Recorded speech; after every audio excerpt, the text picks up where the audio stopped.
5 বছর আগে যেই মেয়েকে অপমান করে তার প্রেমের প্রপোজাল রিজেক্ট করেছিলাম, সেই মেয়েই আজ আমার সামনে একটা কন্ট্যাক্ট পেপার রেখে বলছে চাকরি করতে হলে তাকে আমার চুক্তিতে বিয়ে করতে হবে। মেয়েটার কথা শুনে আমি নিরুপায় হয়ে দাঁড়িয়ে আছি। চাকরির সন্ধানে এক অফিসে জবের ইন্টারভিউ দিতে এসেছি, কিন্তু ইন্টারভিউ দিতে এসে 5 বছর আগে সেই মেয়েটার সাথে আবারও দেখা হয়ে যাবে তা কোনোদিনও কল্পনা করিনি। তার উপর আবার মেয়েটা আমাকে বলছে চাকরি করতে হলে কন্ট্যাক্ট পেপারে সাইন করে তাকে চুক্তিতে বিয়ে করতে হবে।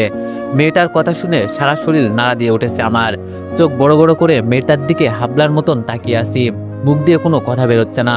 ওপর পাশ থেকে মেয়েটা আমাকে হাবলার মতো তার দিকে তাকিয়ে থাকতে দেখে বলল, এভাবে তাকিয়ে আছিস কেন? অবাক হয়েছিস মনে হয় আমাকে এখানে দেখতে পেয়ে? অবশ্য অবাক হওয়ারই কথা, কারণ গত 5 বছর আগে আমি কি ছিলাম আর এখন কি হয়েছি সেটা দেখে অবাক না হয়ে তো আর কোনো উপায় নেই। তবে যাই হোক, তুই কি আমাকে চিনতে পেরেছিস মিস্টার আকাশ মাহমুদ?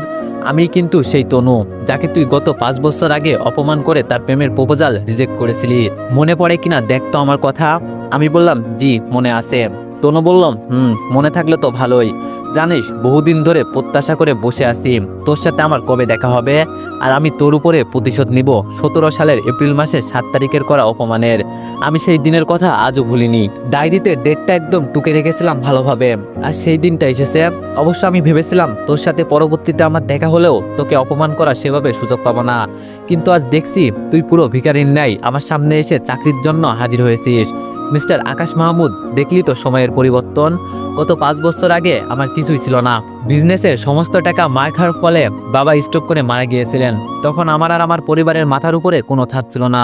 বাবার বিজনেসের এতটাই লোকসান হয়েছিল যে বাবার সমস্ত টাকা ডুবে যাওয়ার পাশাপাশি এক গাদা ঋণে ডুবে পড়েছিলাম আমরা, যেই কারণে আমাদের বাড়িটাও সেই সময় আমাদের থেকে কেড়ে নেওয়া হয়েছিল। তখন আমাদের আশ্রয়ের খুব প্রয়োজন ছিল। তার উপরে তোকে আমি বহু আগে থেকেই ভালোবাসতাম। আমার বাবার সাথে তোর বাবার বেশ ভালো একটা সম্পর্ক ছিল, কারণ দুজনে একসাথে বিজনেস করতো। কিন্তু আমার বাবা মারা যাওয়ার পর তোরা আমাদের দিকে সাহায্যের হাত তো বাড়াসিনি, তার উপর আমি তোর বুকে মাথা রেখে ঠাই খুঁজার প্রত্যাশা করাই তুই আমাকে একগাদা অপমান করে আমার প্রেমের প্রপোজাল রিজেক্ট করেছিলি। জানিস আমার ভিতরে সেই দিন এই আগুন জ্বলে উঠেছিল। আমি সেই দিন থেকেই প্রতিজ্ঞা করেছি নিজের বাবার যেটুকু ধন সম্পদ আমার নামে ছিল আমি তার থেকেও দ্বিগুণ টাকা আমার নিজের নামে কামাবো, আর সেই সঙ্গে তোর থেকে অপমানের প্রতিশোধ নিব। এরপর আমরা তোদের সেই শহরটা ছেড়ে অন্য শহরে চলে যাই। অন্য শহরে যাওয়ার পর আমার মায়ের কিছু জমি জমা ছিল, সেই সব মা বিক্রি করে আমায় অল্প সংখ্যক টাকা দেয় ছোটখাটো বিজনেস করার জন্য। মায়ের দেওয়া সেই অল্প সংখ্যক টাকা থেকে আমি নিজের এত বড় একটা অবস্থান তৈরি করেছি। আজ দেখ আমার সেই দুঃসময় তোর দেখা দিয়েছে, তাই তুই চাকরির জন্য আমার অফিসে ইন্টারভিউ দিতে এসেছিস। শোন, তোর চাকরিটা যদি তুই কনফার্ম করতে চাস তাহলে অবশ্যই তোকে কন্ট্রাক্টে সাইন করতে হবে। আমি বললাম তনু প্লিজ এমনটা করিও না, আমার চাকরিটা খুব প্রয়োজন। আকাশের কথা শুনে তনু চিৎকার দিয়ে বলে উঠল, থাপড়ে তোর গালের সমস্ত দাঁত ফেলে দিব। তুই আমার নাম ধরে ডাকছিস কোন সাহসে? ম্যাডাম বলে ডাক। ওয়ানেক্স হচ্ছে সবচেয়ে বিশ্বস্ত বুকমেকার, যা পিএইচডি এবং সিরিয়া অ্যাপের অফিসিয়াল পার্টনার। এই অ্যাপসে আপনি cricket, football, tennis live match দেখতে এবং তাদের স্কোর ভবিষ্যৎবাণী করে সহজেই অর্থ উপার্জন করতে পারবেন। সেই সাথে বিএমডব্লিউ গাড়ি, আইফোন, ল্যাপটপ এবং আরও অনেক নগদ পুরস্কার জেতারও সুযোগ রয়েছে।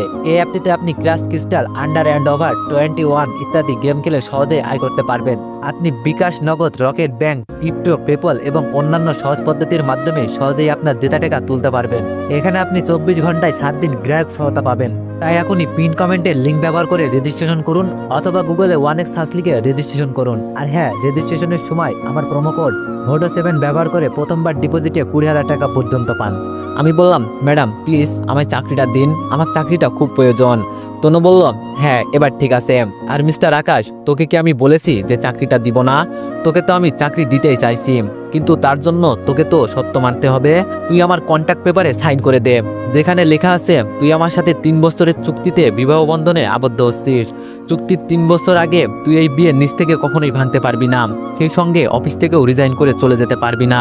তবে আমি চাইলে যে কোনো কিছুই করতে পারবো। 3 বছর আগে বিয়ে ভাঙতে পারবো, আমি চাইলে তোকে অফিস থেকেও তাড়িয়ে দিতে পারবো। এক কথায় আগামী 3 বছর আমার যেমন ইচ্ছা হয় তেমনটাই আমি করতে পারবো। তুই আমার এই এগ্রিমেন্টে রাজি হয়ে যা, তাহলে তোর চাকরিটা তুই পেয়ে যাচ্ছিস। আকাশ কি করবে বুঝে উঠতে পারছে না, আবারও হাবলার মতো তনুর দিকে তাকিয়ে আছে। অপরদিকে তনু আকাশে তার দিকে হাবলার মতো তাকিয়ে থাকতে দেখে এবার চরম রেগে যায়, যার ফলে সে রাগান্বিত কণ্ঠে বলে ওঠে, দেখ তোর সাথে ঘন্টার পর ঘন্টা বকবক করব সেই সময়টা আমার নেই। হয় তুই কন্ট্যাক্ট পেপারে সাইন কর, না হয় শুরুতে অফিসের সকল কর্মচারীদের সামনে আমি তোকে চরম অপমান করব। তারপর সিকিউরিটির মাধ্যমে তোকে ঘাড় ধাক্কা দিয়ে অফিস থেকে বের করে দিব। এবার তুই কোনটা করবি জলদি বল। আকাশ এই অফিসে ইন্টারভিউ দিতে এসে এক ভয়ানক পরিস্থিতিতে আটকে গেছে। এখন সে চাইলেও চাকরিটা বরখাস্ত করতে পারবে না, কারণ তনু সবার সামনে তাকে অপমান করার হুমকি দিয়েছে। অন্যদিকে সে চাকরিটা করলেও তার জন্য বিপদ, কারণ আজ প্রথম দিনেই তনু তার সাথে যেভাবে কথা বলছে, এতে করে আকাশ বুঝে গেছে রোজ তাকে তনুর হাতে অপমান আর অপদস্থ হতে হবে। এছাড়া তনু তাকে কন্ট্যাক্ট পেপারের সাহায্যে 3 বছরের জন্য বিয়ে করে তার জীবনটা নরক বানিয়ে দিতে চাইছে। তবে আকাশের হাতে বর্তমানে থার্ড কোনো অপশন নেই। দুটোর মধ্য থেকে যে কোনো একটা তার বেছে নিতেই হবে। একদিকে তার চাকরিটা খুব প্রয়োজন, সংসারের অভাব অনটন মেটাতে হলে চাকরি তার করতেই হবে। অন্যদিকে চাকরিটা রিজেক্ট করলে ঘরের মানুষের পেটে ভাত জুটবে না, আর সেই সঙ্গে অফিসের সকল কর্মচারীর সামনে অপমান হতে হবে। তাই আকাশ পরিবারের কথা চিন্তা করে আর কোনো কিছু না ভেবেই কন্ট্যাক্ট পেপারে সাইন করে দেয়। তনু আকাশের কাছ থেকে কন্ট্যাক্ট পেপারে সাইন করিয়ে সেই কন্ট্যাক্ট পেপারটা ডেস্কের ভিতরে রেখে ডেস্ক তালা মেরে চেয়ার থেকে উঠে আকাশের কাছে এসে দাঁড়ায়। এরপর আকাশকে বলে, আজ থেকে তুই আমার পার্সোনাল অ্যাসিস্ট্যান্ট। তোর কোয়ালিফিকেশন যতই ভালো থাকুক না কেন, বর্তমানে এর থেকে ভালো কিছু তুই ডিজার্ভ করিস না। আগামী 3 বছর তোকে আমার অ্যাসিস্ট্যান্ট হয়ে কাটাতে হবে। এবার দেখি আমার কোমরে 2 হাত রেখে আমাকে পেঁচিয়ে ধরে। আকাশ তনুর কথা শুনে থমথম খেয়ে যায়। আকাশ ভূত দেখার মতো তনুর দিকে তাকিয়ে আসে। অপর দিকে তনু আকাশকে আশ্চর্যজনক দৃষ্টিতে তার দিকে তাকিয়ে থাকতে দেখে বলে, এভাবে তাকিয়ে থাকলে তোর চোখ দুটো উঠিয়ে নিব। মনে রাখবি তুই আমার অ্যাসিস্ট্যান্ট আর আমি তোর ম্যাডাম। আমি যখন জানতে পেরেছি তুই আমার অফিসের ইন্টারভিউ দিতে আসবি, তখনই উকিলের মাধ্যমে কন্ট্যাক্ট পেপারটা বানিয়ে রেখেছি, যাতে করে তোকে একদম আটকে ফেলতে পারি। তবে তোকে আপাতত পিছিয়ে ধরতে বলার একটাই কারণ রয়েছে, সেটা হচ্ছে আমার ইচ্ছা ছিল আমার যেই দিন বিয়ে হবে সেই দিন আমি আমার হাজবেন্ডের সাথে অনেক খুনসুটি করব। কিন্তু ভাগ্য খারাপ থাকায় প্রতিশোধ নেওয়ার জন্য তোকে বিয়েটা করতে হয়েছে। তবে যা হবে হোক, স্বপ্নটাকে পূরণ করি। এবার দেখ, তুই আমার কোমরে হাত রেখে আমাকে পিছিয়ে ধর, তবে সাবধান, জড়িয়ে ধরবি না কিন্তু। আকাশ তনুর কথা মতো অপরাধ হয়ে 2 হাত তনুর কোমরে রেখে তনুকে পিছিয়ে ধরে। আকাশ তনুকে পিছিয়ে ধরার কয়েক সেকেন্ড পর তনু আকাশকে নিজে জড়িয়ে ধরে আকাশের বুকে মাথা রাখে। তনু আকাশের বুকে মাথা রাখতেই আকাশের সারা শরীর কেমন যেন শীতল হয়ে যায়। আকাশের মনে হচ্ছে সত্যি সত্যি সে নিজের প্রিয়তমাকে নিজের বাহুতে নিয়ে রাখছে। চোখ বুজে আকাশ কয়েক সেকেন্ডের জন্য বাস্তব জগৎ থেকে কল্পনার জগতে বিচরণ করছে। তবে কিছু সময় যেতেই তনু আকাশের বুক থেকে মাথা উঠিয়ে আকাশের গালে কষে একটা থাপ্পড় লাগিয়ে দিয়ে বলে, আমার ইচ্ছাটা আমি জাস্ট পূরণ করছি, কিন্তু তুই তো দেখছিস চোখ বুজে মজা নেওয়াই ব্যস্ত। কি ভুলে গেছিস নাকি আমি তোর ম্যাডাম আর তুই আমার অ্যাসিস্ট্যান্ট? আমি বললাম, না ম্যাডাম, ভুলিনি। তনু বলল, তাহলে চোখ বন্ধ করে কি করছিলি? আমার তো মনে হচ্ছিল তুই আমাকে নিজের বউ ভেবে জড়িয়ে ধরে আসিস। আমি বললাম, সরি ম্যাডাম। তনু বলল, প্রথমবারের মতো ক্ষমা করে দিলাম, আগামী থেকে নিজের পরিচয়টা মনে রাখবি। আমি বললাম, জি আচ্ছা। তনু বলল, এবার গিয়ে আমার জন্য চা করে নিয়ে আই। আকাশ তনুর কথা মতো চা করে আনতে চলে যায়। তবে সে জানে না টি কর্নারটা কোথায়। তনুর কেবিন থেকে বেরিয়ে এই দিক সেই দিক টি কর্নার খুঁজতে থাকে। এমন সময় অফিসের ম্যানেজার আকাশের কাছে এসে বলে, তোমার চাকরিটা কি কনফার্ম হয়েছে? আমি বললাম, জি হয়েছে। ম্যানেজার বলল, কোন পোস্টে চাকরি দিয়েছে ম্যাডাম তোমায়? আমি বললাম, ম্যাডামের পার্সোনাল অ্যাসিস্ট্যান্ট হিসাবে। ম্যানেজার বলল, ও আচ্ছা, তবে তুমি এখন কি খুঁজাখুঁজি করছো? বেশ কিছু সময় ধরে দেখছি তুমি এই দিক সেই দিক কি যেন খুঁজে বেড়াচ্ছ। আমি বললাম, আসলে ম্যাডাম আমায় ওনার জন্য চা করে নিয়ে যেতে বলেছে, কিন্তু আমি জানি না টি কর্নার কোথায়, তাই সেটা খুঁজছিলাম। ম্যানেজার বলল, ঠিক আছে, তুমি আমার সাথে চলো, আমি তোমায় দেখিয়ে দিচ্ছি। আমি বললাম, জি আচ্ছা। অফিসের ম্যানেজার আকাশকে নিয়ে গিয়ে টি কর্নার দেখিয়ে দিয়ে চলে আসে।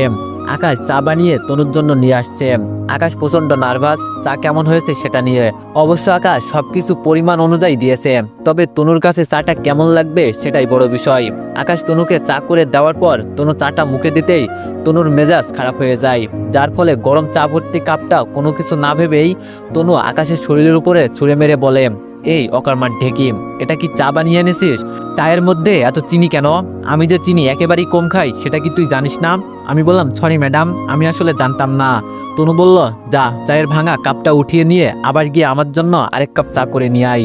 আকাশ তনুর কথা মতো চুপচাপ মাথা নুইয়ে চায়ের ভাঙা কাপটা ফ্লোর থেকে উঠিয়ে আরেক কাপ চা করার উদ্দেশ্যে কেবিন থেকে বেরিয়ে টি কর্নারে চলে যায়। টি কর্নারে এসে আকাশ আবারও চুলোয় চা বসায়। চুলোয় চা হচ্ছে আর উপর দিকে আকাশের চোখ দিয়ে টুপটুপ করে পানি পড়ছে। কারণ একটু আগে ছুঁড়ে মারা তনুর গরম চাগুলোর কারণে আকাশের শরীরে প্রচন্ড জ্বালাতন শুরু করেছে। তবে আকাশ সেটাকে বেশি একটা গুরুত্ব দেয় না, কারণ সে এখন নিজেকে নিয়ে ভাবতে গিয়ে চা বানাতে কোনো গরমিল করলে আবারও তাকে সাজা পেতে হবে। এবার আকাশ তনুর জন্য ঠিকঠাক চা বানিয়ে নিয়ে যায়, যার কারণে তনু আর কোনো রিয়েক্ট করে না। তবে তনু চা নিয়ে আকাশকে কিছু না বললেও তবে